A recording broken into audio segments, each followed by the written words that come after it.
everyone. Welcome. Oh, sorry. Everything's all messed up today. I don't even have a tie on today. Sorry. It's the only day of the week I usually wear a tie, and I didn't even have one on today. All right. Welcome, Judge. It's good to have you here. Welcome to the Franklin County Board of Commissioners General Session for December 12th. We will begin this afternoon's session with the Pledge of Allegiance led by Commissioner Brown.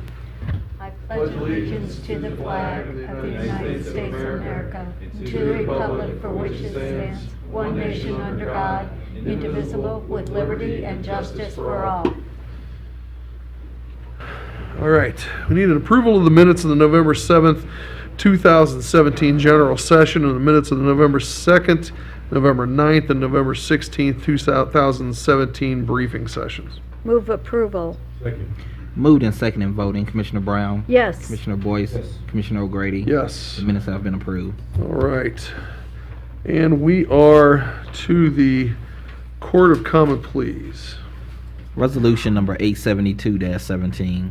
Resolution authorizing a contract with the Ohio Department of Rehabilitation and Justice Reinvestment and Incentive Grant Program in the amount of $1,819,875. Good afternoon, Commissioners. Good Jennifer afternoon. Goodman with the court, and this is Lori Francesca, and she's the Chief Probation Officer. This resolution approves the continuation of funding for state fiscal year 18 and 19 with the Ohio Department of Rehabilitation and Correction for our Justice Reinvestment Grant. That was previously known as our PIG grant, the Probation Improvement Incentive Grant. The grant agreement provides funding for our POWER program, which is our program that treats opioid-addicted probationers from detox all the way through outpatient services. Additionally, it provides for 3 full-time staff members. You may recall that we had previously presented 2 resolutions, one for 90 days and one for 60 days. This is the continuation all the way through the end of state fiscal year Great. 2019. That's great. Are you tracking success with the people that use the services? Absolutely. So It would be nice to see a report of how they're doing as they get through service and beyond. sure, absolutely. We have a whole statistical analysis that we do, and which tracks not only how many have completed the program, but then how they're doing as they continue on probation once they are outside of the inpatient portion. That's great. I'll move for approval of Resolution 872-17. Second. Moved and seconded voting. Commissioner Brown? Yes. Commissioner Boyce? Yes. Commissioner O'Grady? Yes. Resolution number 872-17 has been adopted. Thank you so much. Thank you. Thank you both. The engineer. Resolution number 873-17. The Franklin County Engineer is authorized to use county forces during 2018 for maintenance and repair projects involving county roads and bridges within limits established by the Ohio Revised Code. Hello, Commissioners. Cornell Robertson, Franklin County Engineer. Carla Marable. Commissioners, this first resolution is also known as the 2018 Force Account Resolution. This is an annual type of resolution that gives us permission to use our employees, equipment, and materials for various road, bridge, and culvert projects. I'll move approval of 873-17. Second. Moved and seconded voting. Commissioner Brown? Yes. Commissioner Boyce? Yes. Commissioner O'Grady? Yes. Resolution number 873-17 has been adopted. Resolution number 874-17, resolution authorizing the Franklin County Engineer to renew a contract with MP Dory Company for the 2018 Franklin County Traffic Signal Maintenance Program in the amount of $509,756. Commissioners, as stated, this resolution is for the 2018 Signal Maintenance Program. We utilized the competitive bid process, and MP Dory had the lowest and best bid. Move approval of 874-17. Second. Moved and seconded voting. Commissioner Brown? Yes. Commissioner Boyce? Yes. Commissioner O'Grady? Yes. Resolution number 874-17 has been adopted. Resolution number 875-17, replacement or rehabilitation of various bridges and structures in Franklin County, Ohio, declared necessary. Commissioners, this resolution declares necessary 2 bridges for rehabilitation. Both are along Olentangy River Road. The first is in Clinton Township. over Sly Run, and the second is in Sharon Township over Carhart Ditch. This resolution will allow us to move forward with planning, design, and eventually reconstruction. Move approval of 875-17. Second. Moved and seconded voting, Commissioner Brown, Yes. Commissioner Boyce. Yes. Commissioner O'Grady. Yes. Resolution number 875-17 has been adopted. Resolution number 876-17, authorization for the engineer to enter into an agreement with the City of Columbus for the improvement of Steelwood Road, Clinton Township, Franklin County, Ohio. Commissioners, this resolution seeks authorization to enter into an agreement with the City of Columbus for the Steelwood Road improvement project. This project will provide overhead street lighting along Steelwood Road, which is just south of our Kinney-Kinnear intersection. I will move approval of 876-17. Second. Moved and seconded voting, Commissioner Brown, Yes. Commissioner Boyce. Yes. Commissioner O'Grady. Yes. Resolution number 876-17 has been adopted. Resolution number 877-17, Cicada Street, Jayhawk Street, and Bob White Drive accepted for public maintenance and shall become part of the Jefferson Township road system. Commissioners, this resolution seeks approval of the aforementioned streets in the Villages at Jefferson Run Phase 4 subdivision that is located in Jefferson Township. We ask that these roads are accepted as part of the public roads system and then turned over the maintenance responsibilities to Jefferson Township. And this is part of the new development? Yes, it That's is. been done there? Yes. Okay. I'll move approval of 877-17. Second. Moved and seconded voting, Commissioner Brown, Yes. Commissioner Boyce. Yes. Commissioner O'Grady. Yes. Resolution number 877-17 has been adopted. Thank very you. much. Thank you. Thanks. The Sheriff's Office. Resolution number 878-17, resolution authorizing the acceptance of an Ohio Drug Law Enforcement Fund grant for the Franklin County Drug Task Force in the amount of $194,973.49. Good afternoon, Commissioners. Dave Masterson, Director of Administrative Services for Sheriff Baldwin. This resolution approves a supplemental Ohio Drug Law Enforcement Fund grant from the Ohio Office of Criminal Justice Services to continue to combat the battle against drug trafficking. It is a one-year grant from October 1st through September 30th of 2018 and will be used to purchase various investigative equipment along with provide training to the Sheriff's Office and participating agencies on the task force. Pending any questions, I ask approval of this resolution. I'll move approval of 878-17. Second.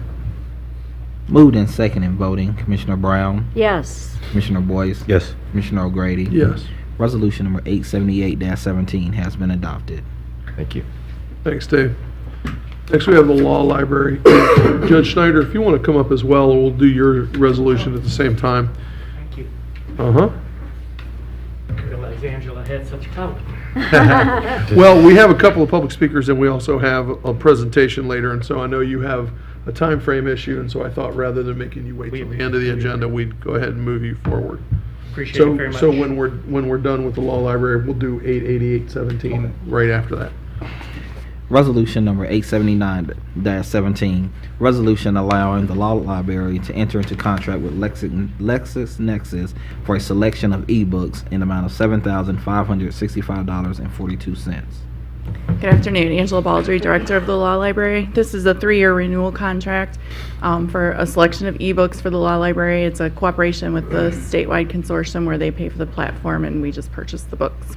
That's great. Move approval of 879-17. Second. Moved and seconded voting, Commissioner Brown, Yes. Commissioner Boyce, Yes. Commissioner O'Grady. Yes. Resolution number 879-17 has been adopted. Great. All right, now we'll move to Resolution 888-17. Resolution number 888-17, resolution appointing Charles A. Schneider to the Franklin County Law Library Resources Board. Well, and Commissioners, as indicated, this resolution would appoint Judge Schneider to the Law Library Resources Board. This is in light of the vacancy from Richie Hollenbaugh, who's stepping down, and whose term was set to expire at the end of December. So pending any questions, would recommend the appointment of Judge Schneider to the board. Thank you very much. I Absolutely. appreciate it. I am happy to move for approval, Resolution 88817. Second. Judge Schneider has been a longtime advocate of the law library, and as long as I've been a county commissioner, as long as I've been 1981, Is that Yeah. right? a little over 37 years now. I know you have a great passion for it, so this is a good appointment, and your being here exemplifies Thank you. that it's rare that we have one of our board appointees that comes, so thank you for that. We have Franklin County can be proud of the best. I'm the chair of the statewide consortium of law libraries, so I'm familiar with the libraries throughout the state, and we have the Franklin County has the best county law library in the state, thanks to the best county law librarian. well, sorry. No surprise. Thank you. Moved and seconded voting, Commissioner Brown, Yes. Commissioner Boyce. Yes. Commissioner O'Grady. Yes. Resolution number 888-17 has been adopted. Well, and Commissioners, and thank you to Angela and Judge Schneider and others. It really was a wonderful anniversary celebration of the Law Library that occurred just a couple of weeks ago. Thank you. Thank you. Thank you, Judge. Thanks. That was Angela. 130 years. I was not involved. Doesn't go back that far. All right, and now back to Veteran Services. Resolution number 880-17, resolution authorizing a contract with Life Care Alliance to provide home delivered meals to low-income, chronically ill, disabled, and homebound veterans, spouses, and surviving spouses in the amount of $48,900. Good afternoon, Commissioners. Buck Bramless, the Director of the Veteran Service Commission. This is part of our initiatives to provide nutritional support, this specifically for those that are homebound or who have challenges preparing meals. Really important, thank you. Yes, And ma'am. I'll move for passage of 88017. Second. Moved and seconded voting, Commissioner Brown, Yes. Commissioner Boyce. Yes. Commissioner O'Grady. Yes. Resolution number 880-17 has been adopted. Thank you. All right, Job and Family Services.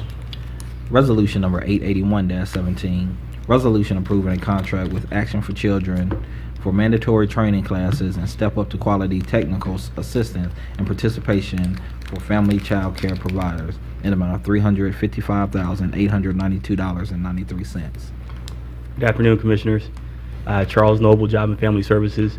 Under the agreement, Action for Children will provide recruitment, training, and ongoing technical assistance for individuals looking to become state-licensed family child care providers. All home and center-based providers who participate in the publicly funded child care program must obtain and maintain state licensure. In addition to providing mandatory core training classes to obtain a license, Action for Children will also offer training and technical assistance to providers pursuing Step Up to Quality star rating. The state has mandated that all licensed child care providers obtain at least 1-star rating by 2020 in order to remain eligible to participate in PFCC. Today, only approximately 16% of home providers and 24% of centers in Franklin County have a star rating. That means if Step Up to Quality mandate went in place today, an estimated 28,000 Franklin County children would need new providers and more than 10,000 workers would need to seek out new child care. Last year, Action for Children helped 41 providers renew or increase their star rating and secured commitments from an additional 51 providers to pursue a Step Up to Quality. Under this contract, Action for Children is doubling their Step Up to Quality outreach goals. They plan to secure Step Up to Quality commitments for 125 providers, assist around 100 providers in registering for a star rating, and ensure that at least 45 providers renew or increase their current star rating. The assistance Action for Children provides under this contract will supplement an array of other FCDJFS-driven Step Up to Quality outreach efforts, including a Phase 2 media outreach contract to be presented for approval in early 2018. Pending any questions, I ask for approval of this resolution. This is so critically important. As we learned at the Poverty Summit in Texas, those years for a child's development in brain for children is so critically important, and if we don't get it right then, that child doesn't have a chance. So I am happy to move for approval Resolution 88117. Second. Moved in second and voting, Commissioner Brown, Yes. Commissioner Boyce. Yes. Commissioner O'Grady. Yes. Resolution number 881-17 has been adopted. Thank you, Commissioner. Thank you. Public Facilities Management. Resolution number 882-17, resolution authorizing recycling of information technology equipment declared obsolete by the Franklin County Automatic Data Processing Board. Good afternoon, Commissioners. Darla Reardon, Interim Director, Public Facilities Management. Periodically, this agency is asked by the Data Processing Board to assist with the disposal of obsolete, surplus IT equipment. We do so in a manner consistent with this board's commitment to promote sustainable principles in our policy, decisions, and programs. Pending any questions, we request your approval to dispose of this e-waste. We have a public speaker. I believe, if I'm not mistaken, Minister Kujenga Ashe. Minister Ashe, we have, if you could introduce yourself. We have a 3-minute time limit. Robin will keep track of the time for us. I am Minister Kujenga Elia Shea, and I wear several hats. Giving honor to God, says with God all things are possible under our seal, and to Commissioner O'Grady, Commissioner Brown, Commissioner Boyce. I stand here representing my nonprofit, my 501c3, which is Masjid Al-Jamid, the church or the mosque of togetherness, is what it means. And I'm in the process of forming a public-private partnership with Columbus Micro, which recycles e-waste. Now, I was glad to see this when it came to my email because this resolution, I think, is pivotal. I am 100% for this resolution because we need to recycle all of this equipment. But instead of sending it over to China or Russia or somewhere where it's smelted, we have a process here now invented by 2 gentlemen that can recycle this stuff without any smelting and get 100% of the materials out. And I have taken my nonprofit and put together a public-private partnership, and Columbus Micro, now you see this here, I want you to see that. They have a patent here. They're the only people in the world that have this patent. And we've got an Ohio EPA approval letter. It doesn't make any pollution. So I would like to work with the board in getting some of that material at some point. But the main thing is we can hire over 200 people. These are new jobs. And I know you guys are about job creation. 200 jobs that don't take jobs from anybody else. Now this company, Columbus Micro, at 5087 Westerville Road, is thinking about moving to the state up north. And you know me, my brother's the Buckeye guy, so I took him to his first game in a wagon when he was a kid. But I don't want them to move to Michigan.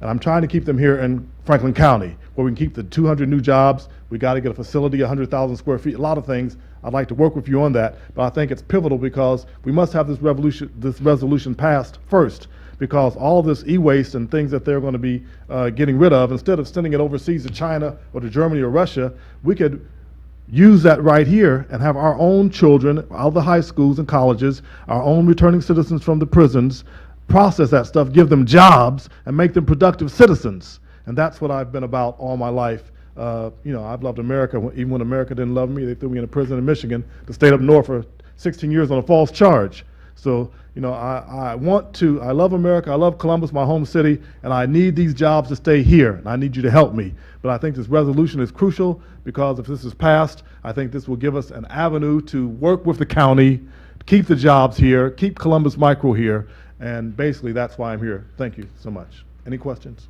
I think we could probably just arrange for you to have a meeting with our folks in Public Facilities Management and further That would be conversation. great, Commissioner. That would be great. Friday, I'm going to have the city development people come out to see the office. Maybe I can get somebody from one of your economic development to come out and see Yeah, I us. know Administrator Shea had been in contact with my office, and we've reached out to Economic Development to see if we can get somebody there, so hopefully that can work out. We really need to keep them in Franklin County. We really do, and keep the Okay. jobs here.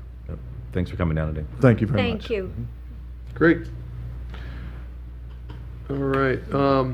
I will pass Resolution 882. I move to pass Resolution 882-17. Second. Moved in second and voting, Commissioner Brown, Yes. Commissioner Boyce? Yes. Commissioner O'Grady? Yes. Resolution number 882-17 has been adopted.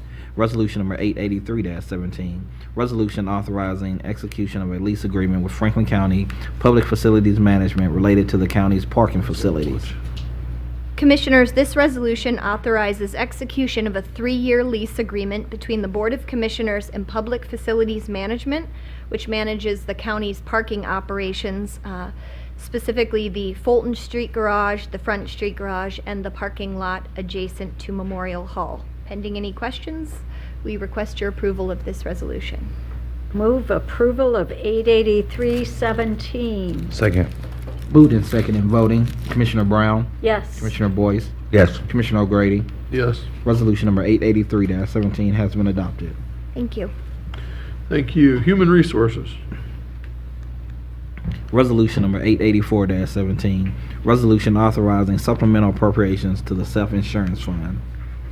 Good afternoon, Commissioners. Rob Young, representing Human Resources. The resolution authorizes non-general fund supplemental appropriations at the amount of $2 million within the employee benefit self-insurance fund.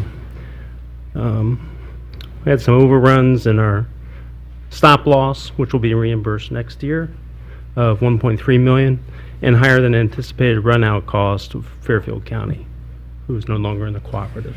So pending any questions, request approval of the resolution. I'll move for approval of 884-17. Second. Moved and second in voting. Commissioner Brown? Yes. Commissioner Boyce? Yes. Commissioner O'Grady? Yes. Resolution number 884-17 has been adopted. Thank you, Commissioners. Board of Commissioners. Resolution number 885-17, resolution authorizing the issuance, repayment, and extension of various interfund loans.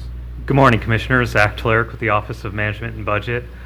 This is our annual resolution to review the various interfund loans and advances that are provided for cash flow purposes. A number of federal grants are on a reimbursement basis, so monies have been advanced in order to pay invoices before the revenue comes in from the federal government or the state. There are partial repayments for a general fund loan to the telecommunications fund for the replacement of the voicemail system that occurred in 2012, as well as some interfund loans between sanitary sewer and sanitary water partial repayments. Pending any questions, would ask your approval of this resolution. I'll move for approval of 885-17. Second. Moved and second in voting. Commissioner Brown? Yes. Commissioner Boyce? Yes. Commissioner O'Grady? Yes. Resolution number 885-17 has been adopted. Resolution number 886-17, resolution supporting the redevelopment of the Scioto Peninsula, authorizing the county administrator to amend a lease agreement at furtherance of the Scioto Peninsula redevelopment plans, designating the Central Ohio Community Improvement Corporation as agent of the Board of County Commissioners for the purpose of conveying real property to the COCIC and the cause of the COCIC to convey the same to Scioto Peninsula Holdings Limited, the property holding company for the CDDC, in furtherance of the plans and authorizing the county administrator to execute any and all documents necessary to effectuate the transfer of real property to the COCIC. Good afternoon, Commissioners. Chris Long, Deputy Administrator. As you can tell, this resolution was written by 3 lawyers, so you're welcome. Before I turn over the conversation to Guy Worley, President and CEO of CDDC, I wanted to just walk through elements of this resolution. As you know, the board has been supportive from the beginning of the Scioto Peninsula Plan and continuing to support the development in a manner that best supports the residents of Franklin County. The county and the city tasked the CDDC, the Columbus Downtown Development Corporation, with the planning effort to redevelop that peninsula. And in cooperation with the county and the city, the CDDC conducted a competitive process to solicit the master plan development. And that is what Mr. Worley here shortly will walk through in terms of the current status of those plans. What this resolution does is effectuate what was anticipated at the very beginning of this process, and that is the sale of the county-owned property west of Bell Street, Street, which is immediately west of where the National Veterans Memorial and Museum site sits. This resolution would authorize going through the COCIC, which is the legal way, working with the prosecutor's office to effectuate that transfer and that conveyance to a holding company that would, at the behest and in conjunction with the master plan, look at the appropriate time to convey that property to the master plan. All of those per the term sheet and per the original agreement. The sale of that property, the funds would go into an endowment to support the operation of the National Veterans Memorial Museum. And in the interim, the parking revenue goes to support the operations of the National Veterans Memorial Museum. And so that is consistent with what we had anticipated from the very beginning. And so what this resolution authorizes per the term sheet that is attached is that next step in that process to authorize the necessary legal documents to effectuate that plan. We've asked Guy Worley here to go through the current state of affairs and where things are in terms of the plan, and we'll turn it over to Guy Worley and then certainly answer any questions you might have. Thank you, Chris, and good afternoon, Commissioners. Good It's a pleasure to be here. So I wanted to do a little bit of history before we talk about the current state of affairs and where we are. But I remember back to August of 2013 when Commissioner Brown and Commissioner O'Grady, along with officials from the city and the late Senator John Glenn, we presented a plan to the community. We were in COSI that day. We presented a plan to the community on how we would redevelop the Scioto Peninsula, which was a sea of parking lots, basically. And a lot has occurred since August of 2013, a lot of progress. And so I just think before we move forward, it's always good to think about where we came from. And at that time, we collectively presented a plan. And the plan was to redevelop our river front in the Scioto Greenway project, to build a new Veterans Memorial for our veterans, build a new park and an underground garage, and since then to add another cultural amenity. And so we went collectively out and recruited the American Museum of Natural History. We brought them to Columbus, and we still have a third cultural site for the future, undetermined what that will be. And then we said, but in order to make this a true economic development entity, we wanted an 18-hour day, and we wanted to create a mixed-use development as well, a cultural destination for the Midwest. So that was the plan we presented, and since that time, we've finished a lot of these projects. With your help as partners, the commissioners have been a partner on the Scioto Greenways project, which I think now makes our riverfront really the best in the country, to a partnership with the American Museum of Natural History, which opened a month ago and has been a huge success, to a new park with a new underground parking garage. If you recall, this used to be a large parking lot. It looks very different today. And this will be the frontage of this new mixed-use development, but also be the green space that will link the cultural museums together, to the National Veterans Memorial Museum. The commissioners were at the forefront on this effort, wanted to create a true veterans memorial for our country's veterans, our 22 million living veterans and their families. This project is an $80 million effort, which the commissioners have been key partner in this effort.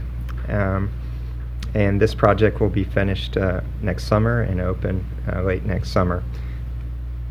We've gotten a lot of rave reviews from folks around the country. We were honored and privileged to share with your colleagues from around the country at the NACO conference and host them at the National Veterans Memorial Museum. Got a lot of positive feedback, and this project continues to move forward. That brings us to why we're here today. And we're here today to talk about the last component, and that was the mixed-use development. So we basically were assigned to redevelop this 56-acre site. And what we decided to do was have a national competition. We sent RFQs and RFPs out to 170 developers around the country. We had 7 teams submit proposals from 14 different developers. We did our due diligence. We made site visits. We did interviews. We did our homework. And with that, we're we selected, the CDGC Board of Trustees selected Buckingham to move forward, and that's who we're recommending to move forward and develop this mixed-use development. If you're not aware of who Buckingham is, they're a national development firm out of Indianapolis, Indiana. They work in 9 different states. They've got $1 billion worth of real estate assets, about 71 properties, and oversee 15 million square feet of development. We didn't just take their word for it, didn't just review proposals. We actually went and visited some of the sites that they were doing in it. From an urban density perspective, we wanted to see these sites. And so we went and visited Nashville. They have a large presence there, and we were very impressed with their Erickson project, which sits across from Vanderbilt University. We also went to Indianapolis and looked at their downtown Cityway project, very similar to the project we're doing in the sense that it sat on a sea of parking lots. Eli Lilly approached Buckingham, asked them to create a development to help connect their headquarters to the Central Business District, and we were very impressed with the work they did there.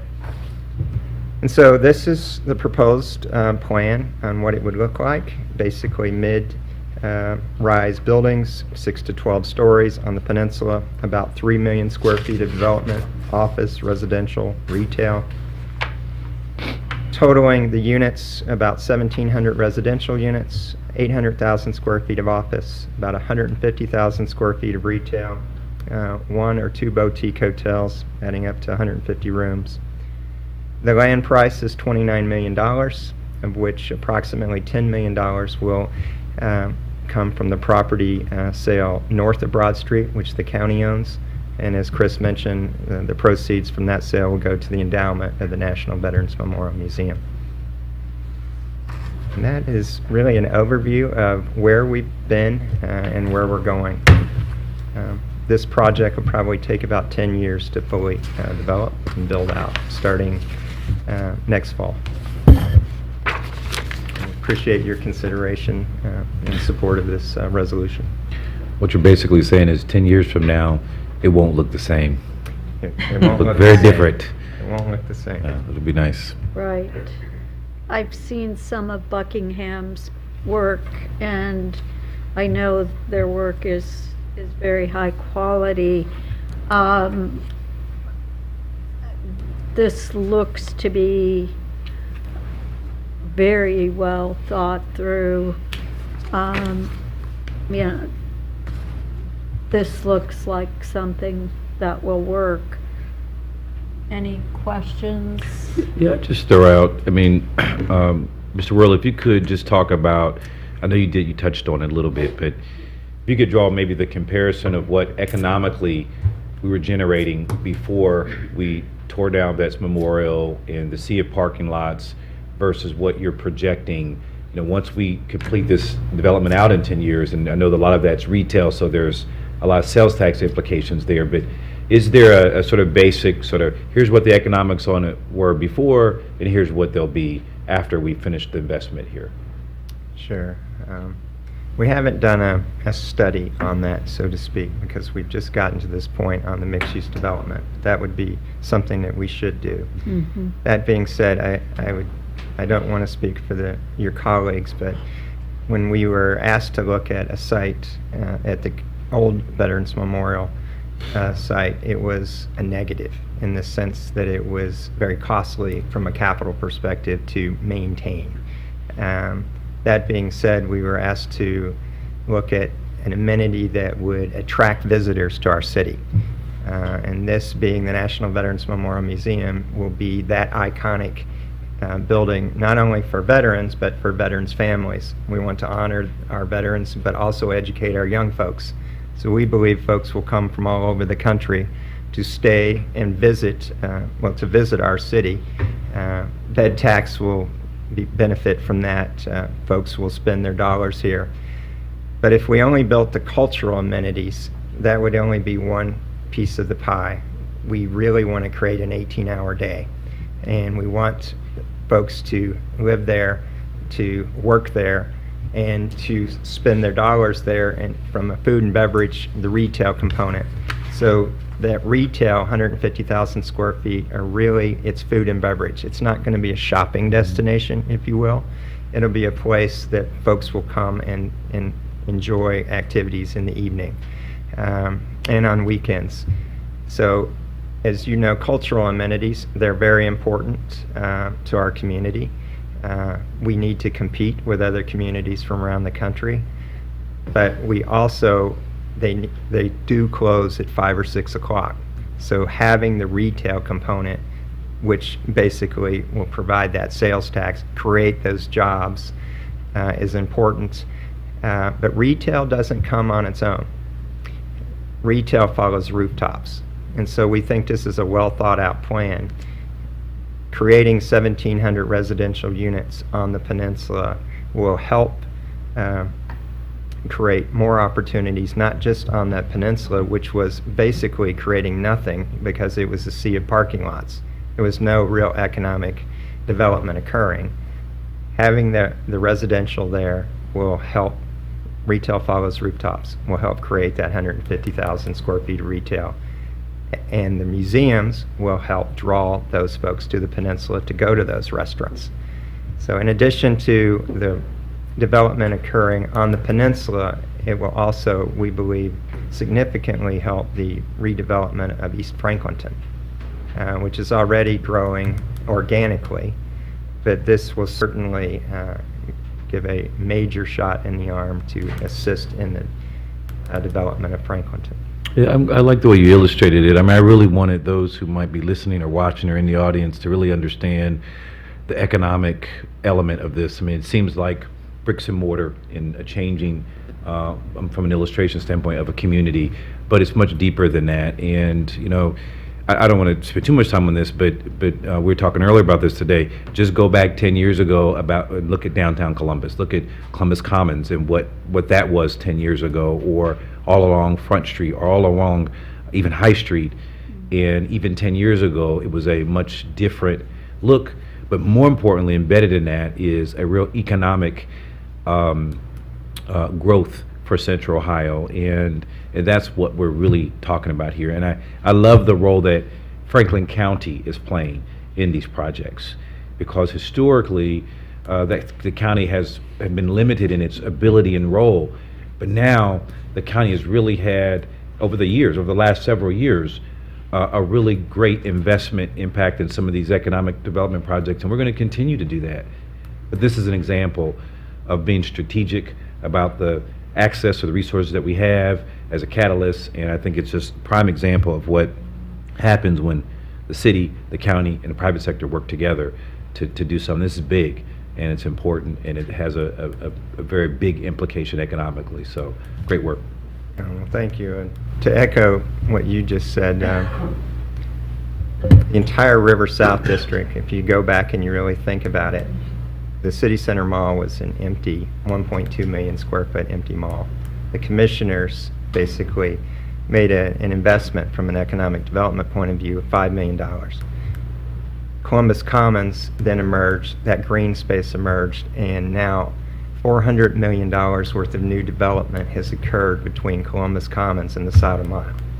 So the investment that the commissioners made in the Sodom Mile, in the Sodom Greenways, and Columbus Commons has created and leveraged about $400 million worth of private development on what was a sea of parking lots. If you go back 10 years, it was nothing but parking lots between the State House and the courthouse. And that seed money that the commissioners provided really enabled us to put together that public-private partnership to do all that work. So we're taking the lessons we learned from the River South District neighborhood, and we're applying those to the Souda Peninsula neighborhood. I think what's really important is one of the words you said, Kevin, and that's strategic investment. 2 words, strategic investment in a neighborhood, in a community. That's where our dollars come into play when it comes to creating jobs, creating neighborhoods that work better for everybody. And I think that's where our dollars leverage so much more to make the community better for so many people. And that's what matters. Over the last 10 years, we've just had a different economic development focus in Franklin County, and that we decided we wanted to be more impactful.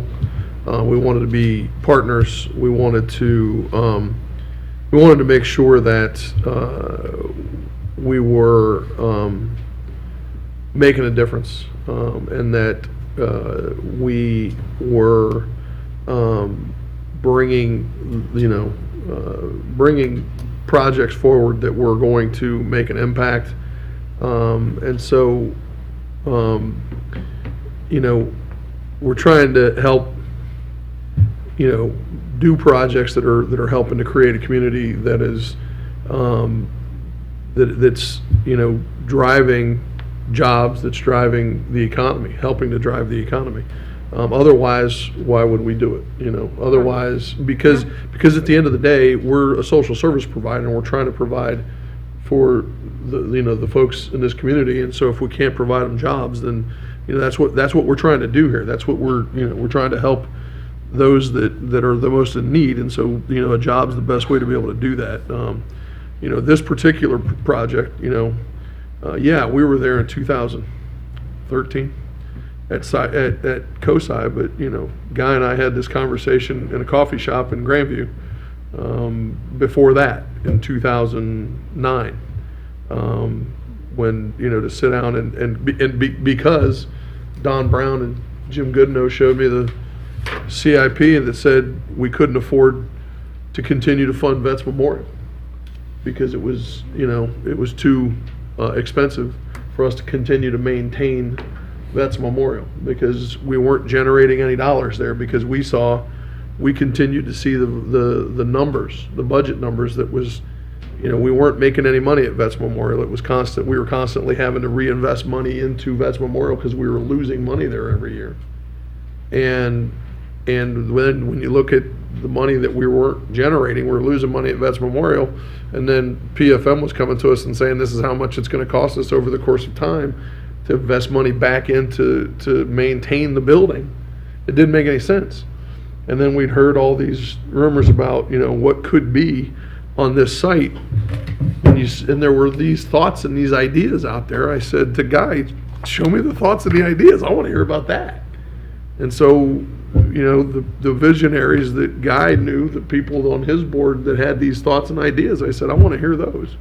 And so we heard about them. And so when we did, I said, well, then show us some of these ideas. And so we talked and said, why would we not want to hear some of these thoughts and plans? And that's kind of where all this came from, was, if you've got thoughts and plans and ideas that are better thoughts and ideas for that site than what we have, then let's do this. And so that whole idea germinated from all of that. And that's where this all kind of came from. And so, here we sit today, and it took a long time. It took a lot of really smart people, a lot of really great folks, a lot of really hard work. Took a lot of heavy lifting from a guy named John Glenn. Yeah. Took a lot of money from people like Les and Abigail Wexner. Some really smart. Abigail, put a lot of really heart and soul into some of this, and General Leitch. Guy's blood, sweat, and tears, and Amy Taylor's blood, sweat, and tears. Took Chris Long, really beating up Guy's lawyers a lot, beating up on Matt and I are friends in the back.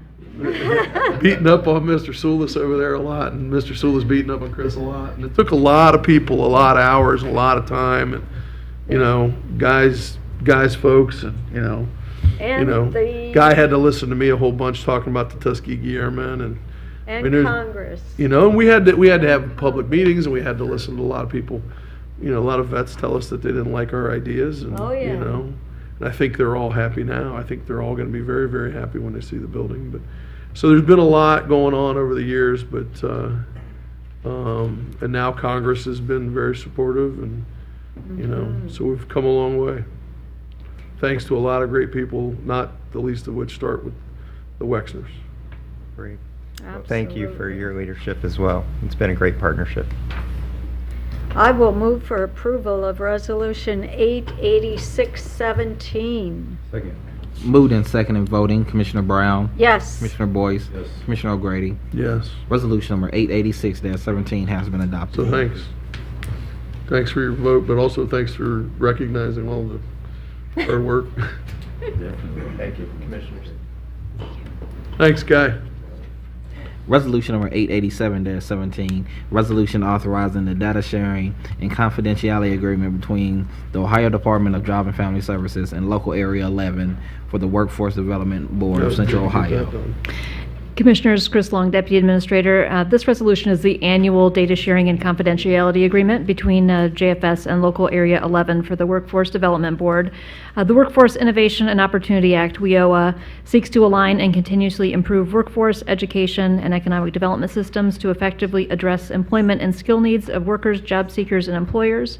As you know, Local Area 11 is a geographic area of the state, including Franklin County. That's the jurisdiction for the administration of the workforce development activities, and this annual resolution allows the data sharing to effectuate the end goals and results for outcomes for participants of WIOA. Pending any questions, we recommend your approval. All right. Well, we gotta, are you gonna? I'll move for passage, but, No, this one. Okay. I'll move for passage of Resolution 887-17. Second. Moved and second in voting, Commissioner Brown, Yes. Commissioner Boyce, Yes. Commissioner O'Grady. Yes. Resolution number 887-17 has been adopted. Resolution number 889-17, This is- resolution appointing Trudy Bartley to the Franklin County Alcohol, Drug, and Mental Health Services Board. Commissioners, this resolution would request your approval to appoint Trudy Bartley to the Alcohol, Drug, and Mental Health Services Board to replace a vacancy that currently exists. Pending any questions, would recommend your approval. We have a public speaker for this one as well, Minister Kujenga Ashe. Once again, protocol's already been established. I don't know who thought of the idea of recommending Trudy to the Franklin County Board of Drug, Alcohol, and Mental Health, but it was a stroke of brilliance. Trudy is a... It was me. Wait. Trudy's my good friend. Trudy is my wife's good All friend. of our friends. Yeah, no, that's right. Trudy is my good friend. I'm the founder of the Economic Rights Movement. We did a lot of things with trying to save 2 buildings at Poindexter. We picked up some bricks, made Trudy a brick, an Ohio State brick. Ah. And then, as she appointed the new person in, we made 300 bricks and we gave them away at a graduation ceremony. Trudy started all of that. Here's a picture of my wife and Trudy at the Rosa Parks Day when our Congresswoman Joyce Beatty had it last Monday before last. And Trudy basically, first of all, is a woman of integrity. And as a woman of integrity, I think that's most crucial. She's a community-minded person. And she has, it's not sometimes always what you know or even who you know, it's who knows you. Trudy knows everybody. Yes, she does. So this is, I think, a wonderful opportunity for the county. She works with Ohio State and the trustees, Board of Trustees. She's a longtime pillar in the Columbus community, and she's a good friend of mine and my wife's. And I don't know, I saw that on the agenda when it came through on my email. And I said, now, I don't know who from the community is going to go and stand up and speak in Trudy's behalf, but I will. It's like the book of Isaiah, who shall I send? Who will go for us? So I want to support Trudy in her efforts. I would like to recommend her once again to all of the commissioners. I think she's an excellent person for education, her background, and her love for people. Her heart. And I think that's the key, even as I know you all have a love of people. People are your business. I know you're commissioners, and I know you go through all of the rigmarole, the numbers, and all of that stuff. But people are your business. And with Trudy, I believe people are her business as well. So I stand in support of her being nominated to this position. And I'm a member of the Interdenominational Ministerial Alliance of Columbus, Ohio and vicinity. I'm a member of the Baptist Ministerial Alliance. I'm Baptist Ministerial Alliance President's Laws, The IMA is President John Coates II. Our Vice President is Reverend Joel L. King Jr., Martin Luther King's first cousin. I'm a member of the Concerned Linden Clergy. I'm a member of the Ohio Council of Churches, where I worked there for 6 years in the past. So I don't represent those organizations in supporting Trudy, but I know that all of those organizations have been benefited by the work that she's done here in Franklin County and Columbus, Ohio. So I come to support her in this effort. Thank you. Excellent. Thank you for your time. That's outstanding. Thank you. I will move for passage of Resolution 889-17. Moved and second in voting, Commissioner Brown, Yes. Commissioner Boyce, Yes. Commissioner O'Grady. Yes. Resolution number 889-17 has been adopted. I just texted her your picture and told her that you spoke well on her behalf. All right, do we have any journalizations today, Antoine? None today. All right, well, if we have no journalizations, then our meeting will be adjourned for the 12th of December. We will see everybody next week. Thank you.